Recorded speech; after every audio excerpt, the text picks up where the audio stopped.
시청자 여러분 안녕하세요. 오늘의 코인으로 인사드립니다. 자, 오늘도 여러분들과 함께하게 될 이지영 앵커입니다.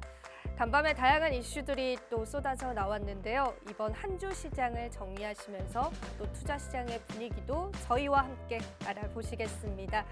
뉴욕 3대 지수부터 한번 살펴보겠습니다. 뉴욕 증시는 전반적으로 혼조세로 마감한 모습이었습니다. 다우존스 같은 경우에는 상승 마감하긴 했지만요. 나스닥과 S&P 500 지수가 하락 마감하면서 시장에 관한 공포감을 불러오기도 했고요.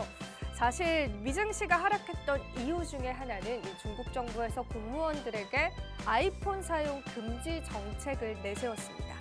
미중 간의 갈등이 보다 심화되면서 투자 시장 자체에 온기가 아닌 냉기가 도는 분위기가 연출되기도 했습니다.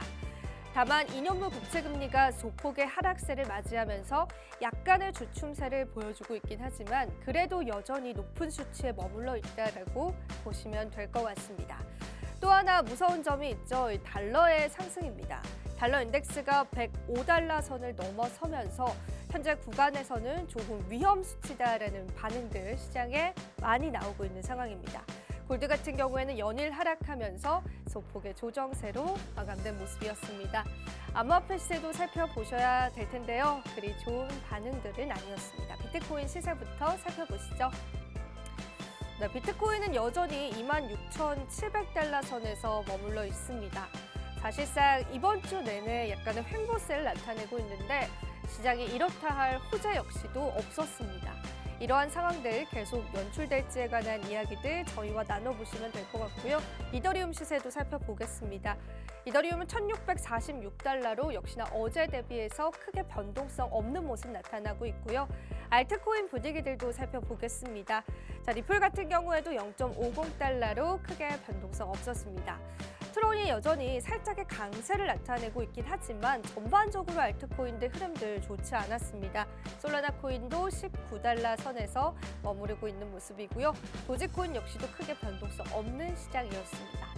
전반적으로 시장의 유동성이 부족하다라고 보실 수 있겠네요. 이러한 상황 속에서 우리는 어떤 호재들을 찾아봐야 할지 고민이 많으실 텐데요. 오늘 이지영의 인사이트를 통해서 다양한 이야기 함께 나눠드리도록 하겠습니다. 네, 오늘 브리핑 제가 여기서 마무리해 보도록 하겠고요. 잠시 뒤에 2부에서 찾아뵙도록 할게요. 오늘의 코인 가자! 네, 오늘의 코인, 오늘은 금요일 시장에 찾아뵙고 있습니다. 이지영의 인사이트를 통해서 시장에 관한 인사이트를 함께 모아보는 시간 마련을 했고요. 자, 오늘도 다양한 이야기들 준비했으니까 저희와 함께 이 시간 함께 해보시면 될 것 같습니다. 자, 우리 시장에 사실상 좀 이렇다 할 호재들은 없었습니다. 간밤에도 다양한 뉴스들은 있었기 때문에 하나하나 체크를 해봤는데 가격에 영향을 줄 만한 이슈들은 사실상 없었습니다. 그러다 보니까 좀 조용한 시장들이 연출이 됐고요. 그래서 오늘은 조금은 특별하게 조금 다른 관점에서 암호화폐 시장을 바라볼 수 있는 시간들 준비를 했습니다. 저와 함께 팔로우 해보시면서 이 시간에도 여러분들이 얻어가실 수 있는 것들이 많았으면 좋겠습니다.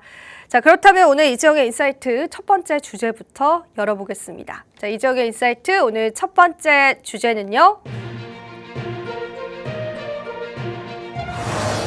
부자들은 어떻게 암호화폐를 거래할까요? 자, 그 부분에 관한 이야기 오늘 함께 나눠드리도록 하겠습니다.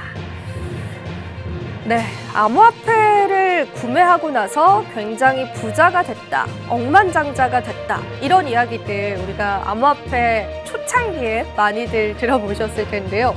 그렇다면 지금 이 암호화폐를 보유하고 있는 전 세계 금융 부자들은 이 암호화폐 매매를 어떤 식으로 하고 있을까요? 그것에 관한 변동성이 있었을까요? 관련한 내용들 제가 준비를 했습니다. 자료를 하나하나 보시면서 저와 살펴보시면 될 것 같습니다. 자, 일단은 거시경제 흐름부터 훑고 넘어가 보도록 하겠습니다. 역시나 우리가 다시 한 번 더 연준의 금리 인상에 관한 우려감들과 함께 이 시장을 대응하고 있습니다. 자, 간밤에도 이제 패드에 있는 연준 의사가 데이터들, 그러니까 경제 지표들을 조금 더 확인해 볼 필요가 있다라고 발언을 하면서 연준이 추가적으로 금리 인상을 할 수 있을 것이다, 혹은 금리 인하에 관한 시즌이 굉장히 길어질 것이다라는 그러한 시장의 분석들이 좀 나오고 있습니다. 자, 지금 보시는 것처럼 이렇게 달러 같은 경우에도 현재 105달러 선을 넘어선 수치이고 간밤에 유가가 살짝의 조정세를 겪긴 했지만 국제유가 역시나 위험할 만한 수준에 도달해 있습니다. 이러한 부분들이 이제 결과적으로 연준의 스탠스를 조금 더 강화시킬 수 있다라는 그러한 분석들이 나오고 있는 것이죠.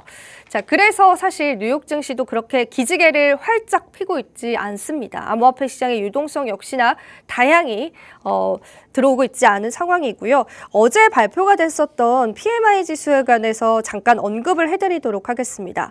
일단 어제 미국 증시에서는 미국의 공급관리협회 ISMA가 발표한 8월 서비스업 구매관리지수 PMI 지수가 발표가 됐는데 PMI 지수 같은 경우에는 여기 보이시는 이 기준선을 좀 주목을 해보시면 됩니다. PMI 지수가 어떻게 구성이 되어 있고 어떤 계산을 하는지에 관해서는 제가 시간 관계상 좀 생략을 하겠지만 이 50이라는 기준선을 토대로 50 위로 올라갈 경우에 경기 침체가 올 수 있다라고 보통 판단을 하고 가장 좋은 수치는 이 50 아래에 머물러 있는 수치입니다. 그러다 보니까 이제 PMI 지표가 어떻게 나왔느냐가 사실상 시장에서 좀 중요하게 쓰이기도 하고 연준 역시도 이 지표를 굉장히 좀 중요하게 생각하기도 합니다. 그런데 이제 보시는 바와 같이 54.5%라는 수치를 나타냈습니다. 사실 PMI 지수가 이제 몇 달 전만 하더라도 이렇게 50까지 다시 도달해주면서 이제 정말 PMI 상으로도 수치적으로도 좋게 나오고 있구나라는 시장의 어떤 안도감들이 이어졌었는데 급반등을 하게 된 거죠. 다시 한 번 더 이제 주춤하는 듯 하다가 이 PMI 지표가 반등을 하고 있다라는 부분들, 페드의 기대보다 훨씬 느리게 하락 중이다. 이 서비스 인플레이션이 또 반등할 수 있을 것이다라는 예상치들이 계속해서 나오고 있습니다. 자, 그렇기 때문에 이제 연준 입장에서도 추가 금리 인상 혹은 이제 금리 동결 이후에 계속해서 이 고금리를 이어갈 수 있다라는 가능성들이 대두가 된 겁니다. 조금 자세히 한번 지표들 살펴보겠습니다. 일단 PMI 지표 같은 경우에는 54.5%로 시장의 예상치를 굉장히 많이 뛰어넘은 수치였기 때문에 어제 오늘 이제 뉴욕 증시가 힘을 받고 있지 않다라고 좀 판단을 하셔도 좋을 것 같은 수치이고요. 이 PMI 지표가 나오고 나서 또 국채 금리에 관한 급등 현상도 일어났습니다. 그래서 이런 부분들을 우리가 같이 묶어서 시장에 관한 어떤 한 가지의 리스크로 좀 체크를 해보시면 좋을 것 같습니다.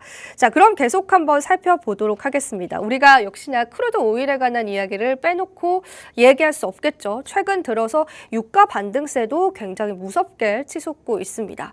유가가 상당히 높은 수준으로 올라왔다라는 게 사실상 왜 문제가 되냐면 우리가 그렇게 중요하게 생각하는 이 CPI 지표 그 해당 품목 안에 유가 가격이 포함이 되어 있습니다. 우리가 항상 CPI 지표가 발표될 때마다 CPI 지표가 꺾였다, 물가가 잡혔다 이런 지표를 활용을 하면서 연준이 이제 금리 인상을 하지 않을 것이야 이러한 기대감들이 투자 시장의 유동성을 일으켰는데 이렇게 유가가 갑자기 상승하는 추세로 올라가게 된다면 CPI 지표도 안심할 수 없습니다. 갑자기 보시는 바와 같이 PMI 지표와 같이 급반등할 수 있는 가능성이 있는 거거든요. 환호했던 만큼 그에 따른 불안감들은 더 커져갈 것이다라고 예상해 볼 수 있는 수치다라고 보시면 될 것 같습니다. 근데 여기서 한 가지 이제 경제학적으로 좀 흥미로운 그런 이야기들이 있어서 제가 가지고 왔습니다. 이게 바로 이제 달러 인덱스인데 달러 인덱스랑 이 유가의 가격이 같이 상승을 합니다. 사실 통상적으로 이제 경제학적인 역사를 봤었을 때 유가가 상승하면 달러는 하락했습니다. 그런데 어느 순간부터 이게 완전히 뒤바뀌면서 커플링 되어가고 있다는 건데 통상 유가가 오르면서 이 달러는 약세를 보여왔는데 원유가 달러로 거래가 되기 때문에 이 달러 오일머니라고 하죠. 달러를 통해서 원유를 거래하기 때문에 이러한 현상이 일어났는데 이번에는 유가가 오르면서 달러도 같이 오르고 있습니다. 이게 왜 그러냐면 아까 말씀드렸던 연준의 통화 정책과 연결이 됩니다. 자, 이렇게 유가가 급격하게 상승을 하게 되면은 우리가 시장에서 가장 중요하게 생각하는 이 CPI 지표 역시도 상승을 하게 됩니다. 그렇게 되면은 연준이 이 인플레이션을 잡기 위해서 또 한 번의 강력한 금리 인상을 시도를 하게 되죠. 그런 결과적으로 달러의 가치는 더더욱 치솟습니다. 자, 이런 통화 정책 때문에 그간 이 금융시장에서 나타났었던 패턴 역시도 바뀌어가고 있다라고 여러분들이 보시면 될 것 같습니다. 그러다 보니까 언제부터인지 암호화폐 시장에서도 유가의 가격들을 자주 언급하곤 했었는데 이러한 이유들과 연결이 되어 있다라고 보시면 될 것 같습니다.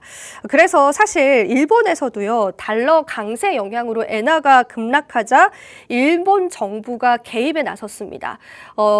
그래도 유일하게 제로금리 정책을 펼쳤던 일본 정부의 스탠스가 변화되고 있다는 것도 국제시장에 있어서는 좀 중요한 트리거가 될 수 있을 겁니다. 만약에 일본 정부가 엔화에 관한 이제 금리에 관한 이득을 매기게 된다면 일본에 있는 투자자들은 미국의 채권을 구입하기보다는 일본 엔화를 구입할 가능성이 있습니다. 일부 물량을. 그렇게 되면은 또 국채에 관한 수익률이 엄청나게 치솟을 거고 이게 전반적으로 악순환이 반복될 수 있다는 거죠. 그렇기 때문에 우리가 달러 인덱스와 유가의 가격들 계속해서 살펴보실 필요가 있을 것 같습니다. 현재 구간에서는 그리 좋은 상황은 아니다. 하지만 제가 계속해서 살펴보면서 어떤 변동성이 있을 때마다 함께 체크를 해드리도록 하겠습니다. 자, 그래서 이제 블룸버그 통신에서 최근에 유가에 관한 이제 기술적인 지표들을 제시를 했는데, 유가가 아니라 달러입니다. 이 달러가 이동평균선, 200일 이동평균선을 넘어섰다라고 합니다. 그렇기 때문에 추가적인 상승도 예상이 되고 있는 시점이다라고 보시면 될 것 같고, 크립토 투자자 입장에서는 사실상 달러가 상승하면 암호화폐 시세는 떨어지는 게 통상적인 통계적인 어떤 해답이기 때문에 이 달러 가격들 주시해 보시면 될 것 같습니다. 자, 오늘의 코인에서 계속해서 지속적으로 언급을 해드릴 테니까 크게 걱정 안 하셔도 되고요. 자, 오늘 이제 본격적인 주제로 한번 넘어가 보겠습니다. 자, 저희가 첫 번째 주제로 알려드렸었던 이 부자들이 어떻게 또 크립토를 매매를 하는지에 관한 이야기들 계속 이어갈 텐데요. 자, 그러면은 이제 두 번째 주제 한번 열어보겠습니다. 자, 오늘 두 번째 주제는요. 네, 이지영의 인사이트 두 번째 주제입니다. 그레이스케일이 이더리움 ETF를 신청한 이유에 관해서 언급을 해드리겠습니다. 네, 사실 제가 앞선 주제였던 이 부자들은 암호화폐를 어떻게 매매하는가에 관한 주제가 아직 끝나진 않았는데요. 또 삐지가 나왔기 때문에 또 미리 주제를 언급을 해드렸습니다. 제가 준비한 자료 함께 보실 텐데요. 자, 일단은 이 부분 같은 경우에는 이 암호화폐 부자들이 암호화폐를 어떻게 매매를 하는지에 관한 통계적인 자료입니다. 최근 암호화폐 자산 보고서를 저와 함께 보실 텐데요. 이 암호화폐 세계는 전 세계에 흩어져 있는 88,200명의 암호화폐 백만장자들을 자랑하고 있다라고 합니다. 자, 여기 보시면은 이제 암호화폐를 보유하고 있는 부자들의 통계가 나오고 있습니다. 88,200명이라는 암호화폐 부자들 중에서 비트코인을 보유한 그런 투자자들이 무려 50% 가량 해당됩니다. 45,500명이다라고 이렇게 보시면 됩니다. 자, 우리가 여기서 이제 보실 수 있는 그런 포인트들은요, 계속해서 이제 자산가들도 확장을 하고 있고 암호화폐 투자를 통해서 부자가 된 투자자분들도 많으실 텐데, 이제 그런 분들께서는 보시는 바와 같이 비트코인에 관한 매매를 굉장히 많이 해오고 있다라는 겁니다. 그리고 사실 이렇게 억만장자뿐만 아니라 10억 달러 이상의 자산을 보유한 더 큰 투자자들이 있습니다. 그 투자자들 역시도 78명이 이제 비트코인을 공격적으로 매수하는 비트코인에 관한 독신론자다라고까지도 표현을 했습니다. 그러니까 좀 종합적으로 이야기해보자면 이 크립토 부자들이 어떤 암호화폐를 매수할까? 사실 이 부분도 좀 시장에 있어서 하나의 팁으로 가져갈 수 있었을 텐데요. 크립토 부자들은 대부분 이 비트코인에 관한 매수 포지션이 굉장히 크다라는 부분들은 역시나 변함이 없었습니다. 그렇기 때문에 우리가 또 지금 시점에서 어떤 알트코인들에 관해서 집중을 하기보다는 이 대장격인 비트코인에 조금 더 집중을 해보는 것이 어찌 보면 더 옳은 수치이지 않을까 싶습니다. 그래서 이 보고서 같은 경우에는 1억 달러 이상의 암호화폐 자산을 보유하고 있는 182명 중에 78명이 이 비트코인을 보유하고 있고 비트코인에 관한 독신론자다라고 할 정도로 비트코인을 굉장히 지지하는 투자자다라고 이야기를 했고요. 그리고 10억 달러 이상의 재산을 모은 22명의 암호화폐 거래자 중에서 6명이 비트코인을 주로 거래했다라고 이렇게 표현을 하고 있습니다. 수치적으로 비율적으로 봤을 때 전체 암호화폐 자산 중에서 또 부자들이 매수하고 있는 암호화폐 자산 중에서 비트코인의 비중이 상당히 크다라는 것을 확인해 볼 수 있는 그러한 시점인 것 같습니다. 자, 그리고 또 한 가지 보여드릴 지표 같은 경우에는 일단은 최근 들어서 이제 금융계의 저명한 인사들이 암호화폐에 관해서 무게 있는 발언들을 굉장히 많이 했습니다. 사실 그중에 대표적인 게 얼마 전에 비트코인 ETF를 신청했었던 블랙록 CEO죠. 굉장히 암호화폐에 관해서 회의론자였다가 비트코인의 자산 가치에 관해서 인정하는 듯한 발언을 하면서 ETF 출시까지 해오고 있습니다. 국가적으로 한번 이러한 통계를 내봤습니다. 내봤더니 최근 들어서는 싱가포르가 암호화폐를 수용하는 데 있어서 논란의 여지가 없는 선도주자로 부상했다라고 합니다. 싱가포르 정부는 투자자와 개인 모두에게 유리한 암호화폐 투자 정책을 펼치고 있다는 걸 확인을 해볼 수가 있었고요. 그리고 이어서 스위스 역시도 암호화폐에 관해서 굉장히 좀 열린 국가다라고 보실 만한 통계 자료가 나왔습니다. 그리고 이어서 아랍에미리트 UAE라고 하죠. UAE 역시도 2위와 3위를 바짝 뒤쫓고 있는 수치이기 때문에 여전히 전 세계적으로는 암호화폐에 친화적인 국가들이 있다라고 보시면 될 것 같습니다. 그런데 이 중에서 더 눈에 띄는 부분들은 그런 거인 것 같습니다. 우리가 최근에 이제 영국과 미국에서 암호화폐 시장에 관한 스탠스가 굉장히 좀 강경해졌잖아요. SEC의 공격도 계속 받고 있는 상황이기 때문에 좀 이런 부분에 관해서 약간 점유율적으로 좀 떨어지진 않았을까라는 그러한 분석들이 시장에 있었는데 의외로 보시면은 영국과 미국이 6위와 7위를 차지하고 있습니다. 그러니까 이런 규제에도 불구하고 영국과 미국이 굉장히 암호화폐에 관해서 좀 친화적인 어느 정도의 스탠스가 여전히 남아있다는 걸 이 통계 자료를 통해서 확인을 해볼 수가 있었습니다. 자, 이 통계 자료를 통해서 우리가 유추해 볼 수 있는 건 만약에 미국에서 암호화폐에 관한 스탠스가 바뀌게 된다면 이러한 암호화폐를 받아들이는 범위 자체의 확장성이 급격하게 늘어날 수 있다는 걸 유추해 볼 수 있다는 겁니다. 지금은 싱가포르 정부가 1위를 차지하고 있지만 정책에 조금만 나사를 풀어주더라도 미국과 영국이 또 1위로 부상할 수 있는 가능성이 있다라는 부분들 함께 염두를 해보시면 될 것 같습니다. 자, 그리고 이제 제가 또 두 번째 주제로 가지고 왔었던 이제 그레이스케일의 이더리움 현물 ETF에 관한 이야기를 이제 남은 시간 동안 들려드릴 예정인데요. 그 전에 이 지표를 여러분들이 또 역시나 캡처하셔서 좀 가지고 계시면 좋을 것 같습니다. 예전에도 이슈를 통해서 언급을 해드린 적이 있었는데 ETF 타임라인입니다. 굉장히 정리가 잘 되어 있는 그런 표입니다. 일단 10월 11일 날 이더리움에 관한 선물 ETF에 관한 승인 여부가 결정이 되고요.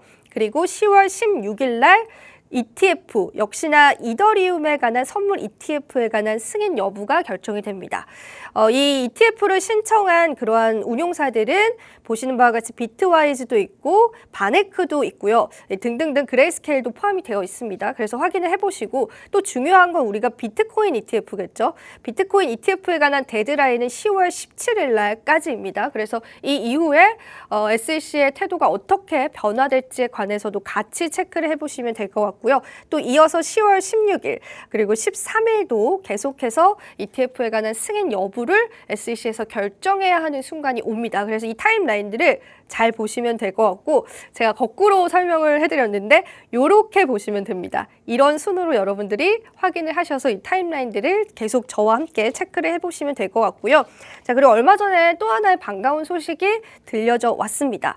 자, 이더리움에 관한 ETF를 이제 아크인베스트먼트에서 신청을 했는데 지금까지 신청했었던 선물 ETF가 아닙니다. 현물 ETF를 바로 신청을 해버렸어요. 자, 이 부분에 관한 시장에서는 굉장히 시기적절했다. SEC에 관한 입지가 조금 줄어들고 있고 그레이스케일에 관해서 소송 결과가 나왔던 그 시점에서 이제 아크인베스트먼트가 이때다 싶어서 이제 현물 ETF 이더리움마저 신청을 해버렸습니다. 물론 이게 승인이 날 것이다라는 그러한 확답은 역시나 할 수 없습니다. SEC의 태도는 우리 투자자분들이 더 잘 아실 테지요. 하지만 이렇게 암호화폐 업계에서 암호화폐 이제 운용사 측에서 공격적으로 계속해서 ETF 신청을 해 나가고 있다라는 거는 그래도 의견을 열심히 피력하고 있다라는 정도로는 해석해 볼 수 있지 않을까 싶습니다. 자, 돈나무 언니로 알려진 캐시우드의 자산 운용사인 아크 인베스트먼트가 이더리움에 관한 현물 상장지수 펀드를 이제 신청했습니다.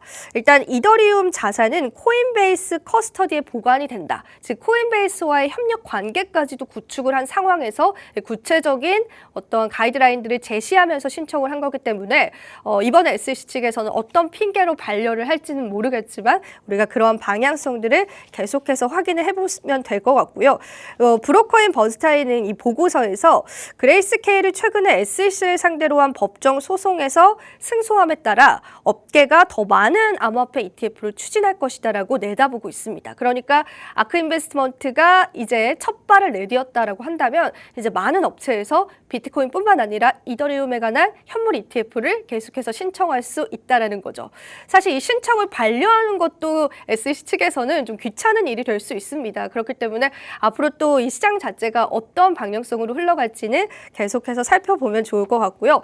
그리고 제가 마지막으로 지금 현재 시점에서 중요한 MBRB 지표를 보여드리도록 하겠습니다. 자, 제가 이렇게 초록색 구간에 들어섰을 때가 매수 시그널이다라고 말씀을 드렸는데 MBRB 지표가 역시나 최근에 굉장히 이제 비트코인 시세가 안 좋아지고 나서 거의 이제 초록색 근처까지 다가섰습니다. 그래서 조금은 주시해서 이 MBRB 지표를 여러분들이 같이 바라보시면 좋을 것 같고요.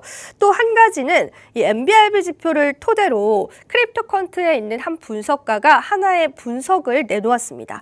자, MBRB 지표는 통상적으로 1.0과 또 3.7을 기억을 해야 할 값이다. 자, 1.0이 어떤 구간이냐면 앞서서 말씀드렸다시피 초록색 구간이고요. 3.7이 이 빨간색 구간입니다. 그런데 통상적으로 1.2라는 구간, MBRB 수치상 1.2라는 구간이 굉장히 중요한 지지라인이 되어 왔다라는 겁니다. 그래서 지금 비트코인이 딱 그 지점에 와 있기 때문에 이 비트코인의 가격이 MBRB 지표상의 1.2를 뛰어넘을 수 있느냐 없느냐가 앞으로의 방향성을 결정짓는다라고 이 분석가는 이야기를 했습니다. 역사적으로 1.2라는 수치는 굉장히 중요한 지지선이었기 때문에 MBRB가 1.2를 지지하면 가격이 오르고 또 지지하지 않으면 가격이 하락했다라고 합니다. 자, 지금 현재 MBRB 값이 1.27이라고 합니다. 거의 1.2 부근에 다가와 있습니다. 그래서 암호화폐 시장이 이 구간을 이겨내 줄지 아니면은 이 구간을 이탈하면서 더 큰 하락을 맞이할지는 우리가 좀 눈여겨서 지켜봐야 될 것 같고요. 간밤에도 암호화폐 시세가 그렇게 큰 변동성은 없었습니다. 그렇기 때문에 지금 현재 시점이 굉장히 MBRB 지표상에 굉장히 중요한 지지라인에 와 있다는 부분들 여러분들 체크를 해보시면 될 것 같습니다. 만약에 1.2라는 부분을 이탈하고 내려오게 된다면 아마 이 매수 시그널이 뜰 겁니다. 그 시점을 잘 잡아서 또 한 번의 매입 시점으로 가져가는 것도 장기적으로 봤을 때 하나의 전략일 수 있기 때문에 MBRB 지표 계속해서 여러분들이 살펴보시면 될 것 같습니다. 자, 오늘 제가 준비한 자료들은 여기까지이고요. 오늘 제가 이야기한 내용들 중에서 이 부자들, 특히 암호화폐 자산가들은 여전히 비트코인을 많이 가지고 있다. 비트코인에 관한 비중이 굉장히 높다라는 부분들 기억을 해보시면 좋을 것 같고요. MBRB 지표 상으로도 중요한 시그널로 다가오고 있다는 부분들도 함께 기억하시면서 이 시장을 이겨내시는데 조금이라도 이 투자에 도움을 받으셨으면 좋겠습니다. 자, 여러분 오늘도 이지영의 인사이트 여기서 마무리해보도록 하겠습니다. 다들 감기 조심하시고요. 저는 감기가 걸려서 또 오늘 좋지 못한 목소리로 여러분들과 함께하게 된 것 같습니다. 건강 잘 챙기시고요. 이번 주도 고생 많으셨습니다. 투자 고지 드리면서 마무리 드리도록 할게요. 본 방송에서 제공하는 정보는 투자 판단에 대한 조언일 뿐입니다. 가치 판단 상승 하락 보장하고 있지 않다라는 점 다시 한번 유의 부탁드리고요. 저희는 다음 주 이 시간에 더 알찬 정보들로 찾아뵙도록 하겠습니다. 오늘도 시청해주신 여러분 고맙습니다.